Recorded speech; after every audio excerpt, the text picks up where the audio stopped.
At its ultimate extent, the Chinese cultural sphere stretched over a continental area much larger than any European state, indeed about the size of continental Europe.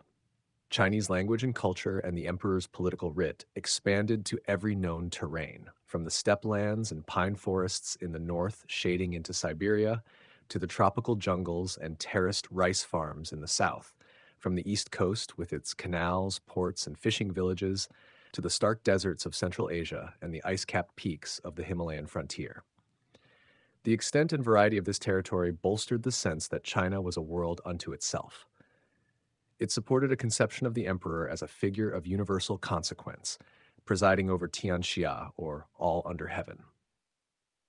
The era of Chinese preeminence. Through many millennia of Chinese civilization, China was never obliged to deal with other countries or civilizations that were comparable to it in scale and sophistication. India was known to the Chinese, as Mao later noted, but for much of history it was divided into separate kingdoms. The two civilizations exchanged goods and Buddhist influences along the Silk Road, but were elsewhere walled off from casual contact by the almost impenetrable Himalayas and the Tibetan Plateau. The massive and forbidding deserts of Central Asia separated China from the Near Eastern cultures of Persia and Babylonia, and even more from the Roman Empire. Trade caravans undertook intermittent journeys, but China as a society did not engage societies of comparable scale and achievement. Though China and Japan shared a number of core cultural and political institutions, neither was prepared to recognize the other's superiority. Their solution was to curtail contact for centuries at a time.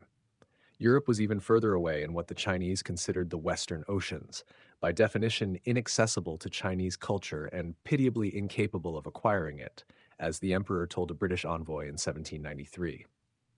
The territorial claims of the Chinese Empire stopped at the water's edge. As early as the Song dynasty, 960 to 1279, China led the world in nautical technology. Its fleets could have carried the empire into an era of conquest and exploration.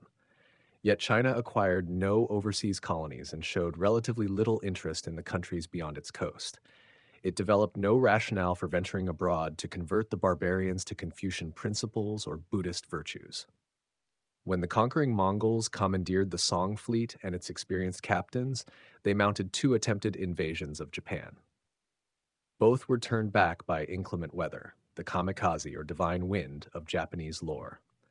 Yet, when the Mongol dynasty collapsed, the expeditions, though technically feasible, were never again attempted. No Chinese leader ever articulated a rationale for why China would want to control the Japanese archipelago. But in the early years of the Ming Dynasty, between 1405 and 1433, China launched one of history's most remarkable and mysterious naval enterprises. Admiral Zheng He set out in fleets of technologically unparalleled treasure ships to destinations as far as Java, India, the Horn of Africa, and the Strait of Hormuz. At the time of Zheng's voyages, the European age of exploration had not yet begun. China's fleet possessed what would have seemed an unbridgeable technological advantage. In the size, sophistication, and number of its vessels, it dwarfed the Spanish Armada, which was still 150 years away. Historians still debate the actual purpose of these missions. Zheng He was a singular figure in the age of exploration.